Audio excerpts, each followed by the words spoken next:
Success होऊ शकतात. तर मग ते 5% ऊस पिकवणारा श्रीमंत शेतकरी आहे त्याचं आंदोलन सक्सेस होतं. मग माझा कोरडभाऊचा शेतकरी 95% हा कोरडभाऊ शेतकरी आहे. पावसावर अवलंबून असणारा शेतकरी आहे आणि त्याचं 2 रुपये त्याच्या घरात रोख रक्कम देणारा पीक म्हणजे कापूस आणि सोयाबीन आहे. अरे याला देखील भाव भेटला पाहिजे का नाही?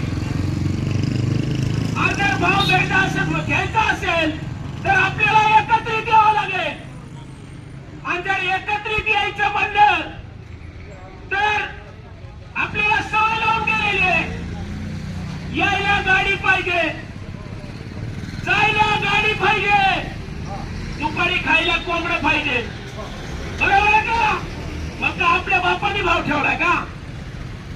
जर आपल्या पिकाला भाव मागवायचा असेल आणि हे सरकारकडून पदरात पाडून घ्यायचं असेल तर आपल्याला स्वतःच्या खर्चानं, स्वतःच्या गाडीनं, स्वतःचा पेट्रोल टाकून कात्री भरून द्यावं लागेल.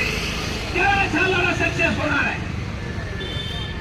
आणि जर तुम्हाला गाडी भरायची सवय लागली असेल तर तुम्ही येऊ नका. जर स्वतःच्या मालाला भाव पाहिजे असेल तर स्वतः यावं लागेल. म्हणून आम्ही तुमच्या दारोदारी फिरतोय.